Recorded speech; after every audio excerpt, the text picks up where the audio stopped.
What happens when a prince who's used to controlling the narrative sits across from a host who refuses to be intimidated? What happens when polished media training crashes into a lawyer-trained cross-examiner with a live audience watching every second? This isn't a royal puff piece. This is the night Prince Harry walked onto the Megyn Kelly Show expecting another platform and walked out in fury instead. The studio of the Megyn Kelly Show was colder than it looked on TV. Bright, clean light washed over the set, reflecting off the sleek desk, the blue panels, the giant video wall pulsing with the show's logo. Behind the cameras, a small live audience rustled in their seats, whispering to each other as staff made last-second adjustments. In the center of it all sat Megyn Kelly. She was calm, composed, perfectly still, except for the pen in her hand tapping lightly against a stack of notes. Years in courtrooms and newsrooms had carved a certain poise into her posture. Back straight, shoulders relaxed, gaze sharp, but unreadable. She looked like someone who'd already seen this fight from 3 different angles and was just waiting for the bell to ring. Across from her, Prince Harry slouched into his chair. He wore a navy jacket over a white shirt, collar slightly open, jaw clenched, expression halfway between boredom and irritation. As if this was just another tedious obligation in a life filled with people who didn't get him, he adjusted his lapel microphone like it was an inconvenience rather than a favor. The floor manager counted down with raised fingers. 3, 2, 1, the red light on the main camera snapped on. "Good evening and welcome to the Megyn Kelly Show," Megyn said, voice smooth professional. "Tonight we're joined by a man who needs no introduction. Prince Harry, Duke of Sussex." The words hung in the air for a beat. Applause followed, polite but cautious, as if the audience wasn't sure which version of him they were about to meet. Megyn turned to him with a courteous smile. "Harry, thank you for being here." He gave a small nod, not bothering to match the warmth in her tone. "Well," he said, voice edged with dry sarcasm, "apparently I'm the world's favorite topic. Might as well show up once in a while to correct the record." A few people in the audience chuckled awkwardly. Megyn's smile didn't flicker. "Well, we're glad you chose to correct it here," she replied evenly. "You've been very visible the last few years. Books, documentaries, interviews. A lot of people feel they know your story. Tonight, I'd like to go deeper than headlines." Harry smirked, shifting back in his chair. "You mean deeper than the narrative you and your colleagues like to push?" Megyn let that pass with a small nod. "Let's start with something simple," she said. "How are you? Not as a royal, not as a public figure, just as Harry the person." "How is life right now?" He sighed as if the question were unimaginably tedious. "Life is tolerable," he said, "quieter than the circus I left behind. Noisier than I'd like because people like you keep dragging me into conversations I didn't ask for." Megyn's brows lifted just a fraction. "Well, to be fair, you did agree to this interview." "No," Harry corrected sharply. "My team agreed to give you a chance. There's a difference." The tone landed like a slap. The audience shifted in their seats. You could feel the tension ripple outward. Megyn's voice stayed steady. "Understood," she said. "Then let's earn that chance. You've spoken often about breaking away from what you've called a toxic institution. Looking back now, do you feel freer, happier, or is there a part of you that still misses the structure of royal life?" Harry huffed out a joyless laugh. "Do I miss being told what to wear, what to say, where to stand, how to grieve?" he asked. "No, I don't miss the costume party. I don't miss being a prop in someone else's photo op." "Not at all," Megyn pressed gently. "There's nothing you miss. The sense of service, the connection to your country." He looked at her like she just said something stupid. "Service isn't exclusive to palaces and parades," he replied. "I can serve people without bowing to an old building and pretending it has feelings. America understands that. That's why I'm here." The contempt in the last sentence wasn't subtle. A couple of audience members frowned. One woman in the second row shook her head slowly. Megyn's pen tapped once against her notes. "Let's talk about your mother," she said softly. The air in the room seemed to tighten instantly. "Princess Diana remains a powerful figure around the world. You've spoken about her publicly many times. When you look at your life now, do you feel you're living in a way she'd recognize or approve of?" Harry's jaw flexed. "My mother would understand better than anyone why I left," he said. "She knew what it was like to be trapped, to be devoured by the press. Frankly, I think she'd be disgusted by how people like you still try to use her name for ratings." The last line landed like a punch. Megyn's expression didn't change, but something in her eyes sharpened. "I'm not using her name for ratings," she answered calmly. "I'm asking about her because you've made her central to your story. She's in your book, in your interviews, in your documentaries. So I think it's fair to ask what she'd think about the man you've become." Harry's lips curled. What she'd think, he repeated slowly. Right. Another journalist pretending to be her spokesperson. You didn't know her. You didn't know what she suffered. So forgive me if I don't find your concern particularly authentic. The word dripped sarcasm. There was a quiet, uncomfortable murmur from the audience. Megyn folded her hands together atop her notes, giving herself a heartbeat to breathe. I don't claim to have known her, she said, but millions of people felt connected to her, and many of them are watching tonight. They've watched you too. Some sympathize deeply. Others feel you've turned pain into a brand. Do you understand that criticism? Harry's eyes flashed. I understand that people are more comfortable when trauma stays tidy and silent, he shot back. They want my mother to be a poster on their wall, not a human being. They want me grateful and quiet. I'm not interested in making them comfortable. Megyn nodded once. Is that why you keep speaking out? Because you're not interested in their comfort or because you're not done being heard? He leaned forward, irritation sharpening his features. I speak out because no one listened when it mattered, he said. Now they have to. That's the difference. I finally have the power to decide when and how my story is told. And the money, Megyn added lightly, almost as an afterthought. Book deals, streaming projects, paid interviews. A lot of people see your story as extremely profitable. A small smirk tugged at Harry's mouth. Oh, there it is, he said. The jealousy, the how dare you profit from your life angle. Tell me, Megyn, do you donate your salary to charity, or is it only royals who aren't allowed to be paid for their trauma? The audience reacted with a mix of soft gasps and uneasy laughter. Megyn inhaled slowly through her nose, counting a beat before responding. This isn't about jealousy, she replied. It's about consistency. You've said you wanted privacy, yet you've repeatedly put your life on global display on your terms. That's not illegal or immoral, but it does raise questions. And you think you're the one to ask them, Harry muttered. Of course you do.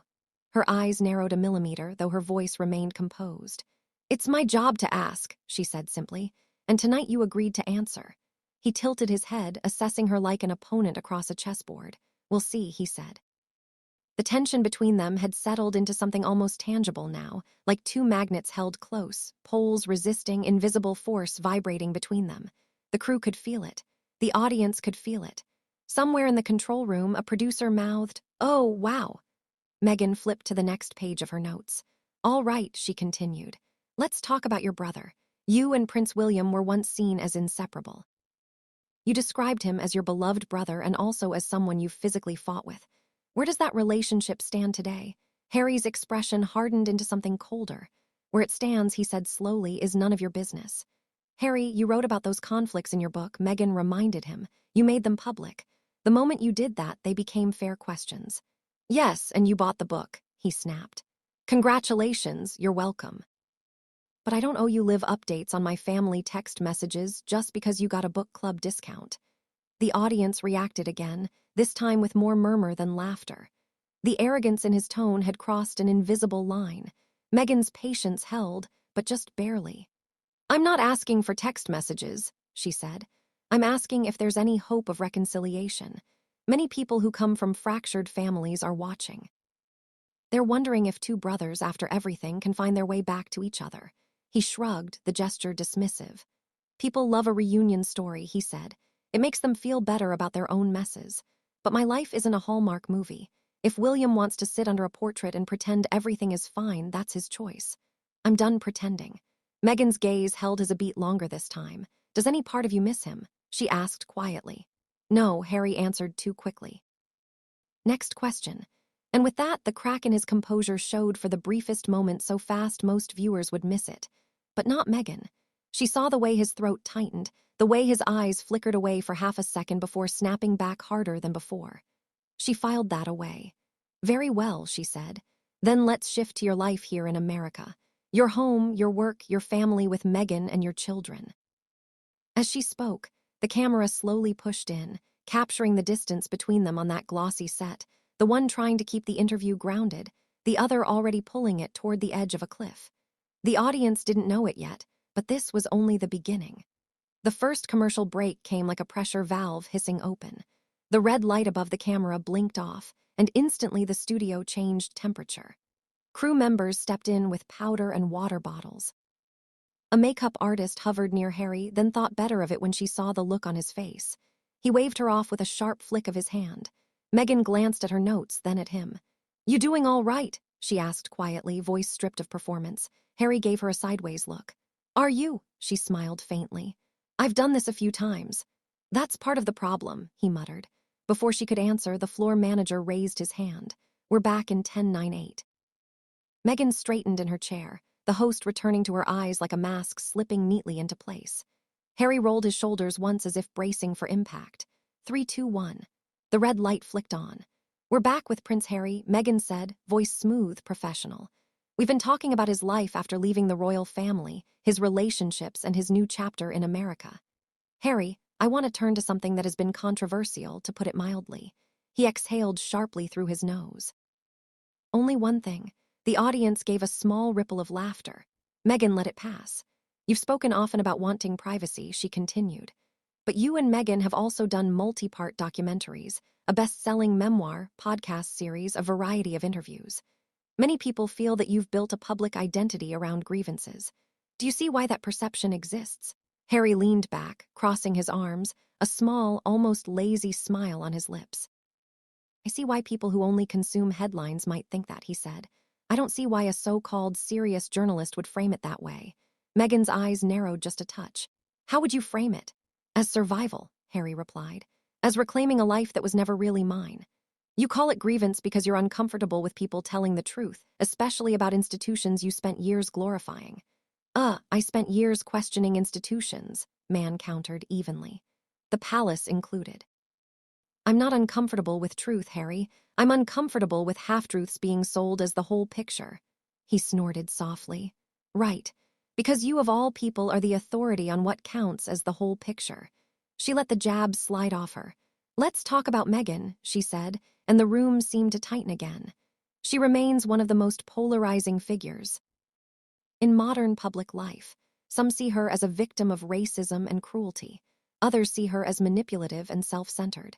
How do you see her beyond the public narrative?" Harry's stare hardened. "I see her as the only person who ever bothered to understand me," he said. "The only one who didn't treat me like a mascot or an obligation. She saw me as a human being, not a title. That's apparently unforgivable to some people." Meghan nodded slowly. "Do you think any of the criticism directed at her is fair?" His response was instant. "No, none," she pressed. He gave a short, contemptuous laugh. "That's the beauty of this Meghan. People who have never met her, who have never even been in the same room as her, feel entitled to pick apart her every word, her every expression. They call that fair criticism. I call it obsession." "Some of that criticism," Meghan said carefully, "has come from people who have been in the room, staffers, journalists, people who have worked with her, anonymous sources with axes to grind." Harry cut in sharply.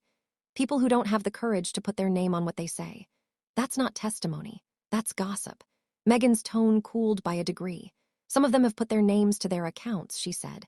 "Are they all lying?" Harry's jaw clenched. "Yes," he said flatly. "Or spinning things to fit a narrative that sells. You know how that works better than anyone." There it was again. The shove, the edge, the accusation that she was part of the problem. The audience murmured uneasily. Meghan laced her fingers together, anchoring herself physically. "You've accused the British press of racism and targeted cruelty," she said. "You've said they drove Meghan to suicidal thoughts. Those are very serious claims. Do you regret putting them out there with so little specificity?" "No names, no evidence, just broad accusations." His eyes narrowed to slits. "You want names?" he asked, voice dropping lower. "You want me to hand you a list of people you can feed to the wolves so you can enjoy another media execution? That's not accountability, Meghan. That's blood sport." "Accountability involves facts," she replied. "Specifics. You've painted an entire institution and press corps as racist and abusive without ever providing details that can be examined, verified, challenged. That's not blood sport. That's convenient." Harry's smile disappeared. "You don't get to tell me what my truth should look like to make you comfortable," he said. "You certainly don't get to demand I put more targets on people's backs just so you can feel better about interrogating my story." "I'm not trying to feel better," Meghan answered. "I'm trying to understand where responsibility ends and revenge begins." The line landed hard. The audience let out a low ooh that sounded more like a collective WC's.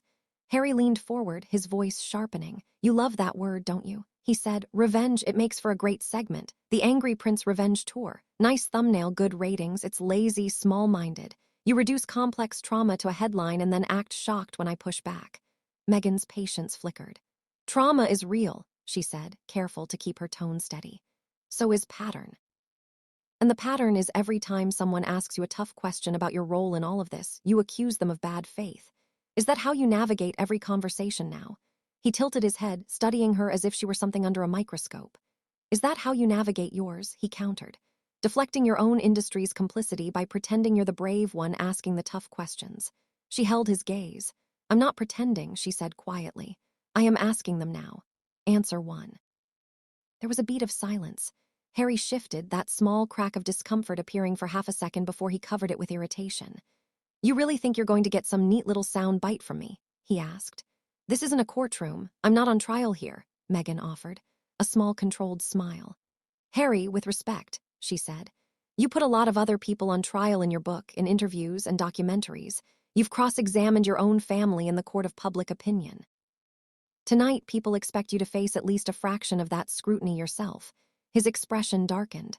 I didn't put them on trial, he said. I told the truth. If they don't like how they look in it, that's not my problem.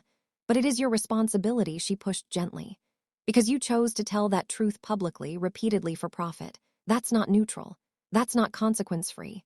The word profit clearly hit a nerve. He sat up straighter, anger flaring. You keep coming back to that, he snapped. My earnings, my deals, my contracts. Does it bother you that I finally have money that isn't controlled by the palace? Or does it bother you that I didn't have to ask your industry's permission to get it? Meghan felt the first real surge of irritation rise in her chest. It doesn't bother me that you make money, she said firmer now. It bothers me that you pretend the money has nothing to do with the story you keep reselling. There's a big difference between telling your truth once and building an empire out of it. Silence again. Harry's eyes were burning now, a hard defensive flame. You're offended that I won't play poor prince for your sympathy arc, he said. You want contrition, humility, tears on cue. You want me broken so you can feel noble asking me why. I'm not going to give you that. Meghan's jaw flexed just barely. I don't want you broken, she said. I want you honest. And so far, what I'm seeing is a lot of blame and very little self-reflection. The audience reacted, this time with a stronger wave of murmurs, some nodding, some shifting uncomfortably. The camera cut briefly to a wide shot. Harry leaning forward, jaw set, body coiled. Meghan sitting upright, composed, but eyes colder now, sharper. Let's talk about your children, she said, turning a page of her notes. You've said repeatedly that you left to protect them from the press, from the institution, from the life you grew up in. At the same time, you've put your life and your grievances front and center in global media. Aren't you worried they'll one day read all of this and see not just a victim of the system, but a man who never stopped reliving? Harry swallowed once, the only sign that the question hit somewhere deeper. My children will one day understand why I did what I did, he said slowly. They'll know I fought for them, not for some museum of a monarchy. They'll know I didn't let people like you define our story. Meghan looked at him carefully. Or, she said, her voice quiet but razor sharp. They might wonder why their father spent years talking about escaping, but never stopped talking about what he ran from. The line cut through the room like a wire. Harry stared at her, disbelief morphing into anger. You really are something, he said. You sit there acting civilized while you twist every word into an accusation. Tell me, Meghan, is there a version of this conversation where you don't assume the worst of me? She didn't blink. Yes, she said. It starts when you stop assuming you're the only injured party in every room you walk into. For the first time, a faint, almost imperceptible ripple of applause moved through the audience. Not loud, not explosive, but enough to make Harry's head turn slightly, enough to feed the growing crack in his composure. His smile returned, but now it was colder, meaner. So that's what this is, he said softly. You want to be the one who finally puts me in my place, the woman who stood up to the spoiled prince. That'll play well on social media, won't it? Meghan's lips parted just a fraction, then closed again. She sat back, folding her arms loosely, not defensive, but anchored. This isn't about putting you in your place, she said. It's about reminding you that in this chair on this show, you're not above being questioned, title or no title. Harry's fingers tapped once against the armrest. Maybe you forgot, he said, but I didn't come here to be cross-examined like some criminal. I came here because my team thought you might handle this with an ounce of respect. And I have, Meghan replied, her tone controlled but colder now. I've called you by your name and title. I've let you finish your answers. I've not shouted, insulted, or mocked you. If that's your bar for disrespect, then maybe the real issue isn't the questions. It's the mirror they hold up. That landed hard. The air felt charged, crackling with an argument, still pretending to be an interview. The floor manager made a small circling gesture with his hand. They had to cut to break soon. Megyn glanced at the clock, then back at Harry. After the break, she said, almost daring him, "We're going to talk about your public image here in America, how it's changed, and whether the world still sees you as the wounded prince or something very different. Stay with us." The camera held on Harry's burning stare for a beat too long, then cut away as the red light blinked off. For a moment, the only sound in the studio was the quick exhale of a producer who realized they were standing in the middle of a controlled explosion that was getting less controlled by the minute. The break ended with tension so thick it felt like the studio lights were pushing it downward like a weight. Crew members whispered in corners. A producer mouthed to another, "This is going off the rails." But the cameras didn't care. The red light blinked back on, and silence snapped into place like a closing trap. Megyn Kelly straightened her cards, exhaled once and gave her signature on her smile, thin, professional, controlled. Harry sat stiffly, chin lifted as though the chair beneath him was beneath him. "Welcome back," Megyn said smoothly. "We're here with Prince Harry continuing a conversation that has taken some unexpected turns." Harry scoffed audibly into the microphone. Megyn ignored it. "I want to talk now," she continued, "about the public reaction to your interviews, the documentaries, the memoir. Many feel you've crossed the line from whistleblower to, well, constant critic. Some even say you've built a brand on resentment. How do you respond to that?" Harry gave her a gaze so condescending it almost belonged in a palace painting. "How adorable," he said. "The American media pretending to care about public sentiment. You all thrive on resentment. Outrage keeps your lights on." Megyn leaned back slightly, letting him speak.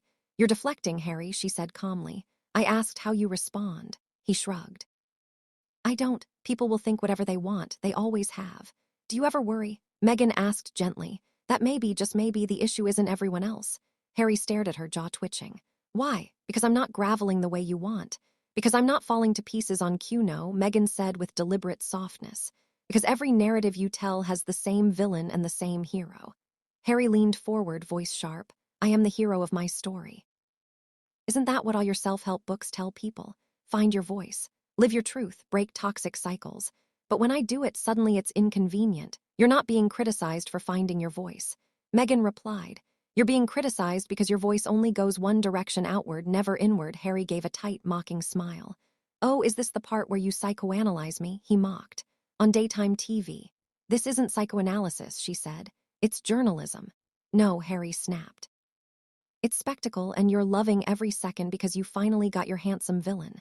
Megyn blinked once slowly, as if absorbing the hit but refusing to bleed. "All right," she said evenly. "Then let me ask a question that a lot of people have wondered about." Harry rolled his eyes dramatically. She ignored it. "Your book," she said. "You described intimate fights with your brother, private conversations with your father, even tension with Catherine. Did you ever stop and ask yourself, 'This mine to tell?'" Harry stiffened. "It became mine," he said sharply. "The moment they fed lies about me to the press, they forfeited their privacy when they used it as a weapon." Megyn nodded. "And this is your counterattack." Harry smirked. "I don't attack. Correct. But you wrote about things no one can verify," she pressed. "Disagreements behind closed doors, moments no one else witnessed. How do we know your truth isn't also a weapon?" Harry scoffed loudly. "Because unlike them, I have no reason to lie." Megyn lifted a brow. "That's quite a claim." "It's a fact," Harry insisted. "It's an opinion," she corrected gently, his jaw clenched. "You know." "What?" he snapped. "You're just like them. You pretend to be impartial, but your questions aren't neutral." "This entire interview was designed to trap me." Megyn's voice stayed low, calm, steady. "No, Harry, it was designed to understand you, but you keep turning every question into an attack." Harry pointed at her, jabbing the air with frustration. "You want me to sit here and take a beating so you can look like the fair, fearless host. But this isn't bravery. It's opportunism. You're not interested in the truth. You're interested in a viral moment." Megyn's eyes chilled instantly. "And what are you interested in?" she asked. "Because from where I'm sitting, it looks like you came here to fight." Harry laughed coldly. "Maybe fighting is all I've ever had. Or maybe," she said softly, "it's all you choose." That struck him like a stone. His nostrils flared, his fist tightened. "You don't know me," he muttered. "Then let me," Megyn said, voice firming. "Let me ask the questions you keep dodging. Do you regret any of it?" Burning bridges, exposing family arguments, portraying yourself as the eternal victim. Do you regret any part of that? Harry glared. No. Meghan inhaled, then set her cards down slowly, deliberately. Then we can't continue. Harry blinked. What? She sat up straighter. I can't interview someone who refuses to be interviewed, Meghan said. Who insults every question, dismisses every perspective, and treats accountability like an attack. Harry's face flushed with anger. Oh, I see, he hissed. You can dish it out, but you can't take it. No, Meghan said, voice calm but icy. I can take it. I've taken worse from tougher people than you, but what I won't do is sit here while you sneer at every question like you're above being asked them. Harry stood abruptly. Meghan didn't flinch. This isn't Buckingham Palace, she said. And you're not a prince in this studio. You're a guest, and right now you're a disrespectful one. The audience gasped.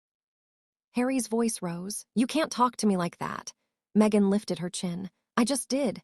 Harry sputtered, furious. This is ridiculous. I don't have to stay here. You don't. Meghan cut in her tone final. In fact, don't. We're done. The studio fell into shocked silence. Harry's mouth opened, then closed. His eyes glittered with disbelief and humiliation. You're kicking me out, he demanded. Meghan didn't blink. Yes, she said simply. You can leave. The cameras caught every fraction of the moment. Harry's outrage, Meghan's composure, the audience frozen. Harry yanked off the mic pack, tossed it onto the chair, and stormed off stage. A producer dodged out of his way. The exit door slammed so loudly it echoed. Meghan exhaled once, composed herself, and turned to the camera. Well, she said quietly, that concludes our conversation. A stunned ripple moved across the studio. She continued. I believe in tough questions, honest answers, and mutual respect. Today, only one of those was present. Thank you to those watching. We'll be back after the break. The screen faded, leaving America gasping at yet another royal meltdown on live TV. Harry had done it again, and this time, Megyn Kelly was the one who shut the door behind him. If this explosive interview kept you on the edge of your seat, trust me, even bigger showdowns are on the way. Make sure to hit that like button, subscribe to the channel, and turn on notifications so you never miss the next shocking moment.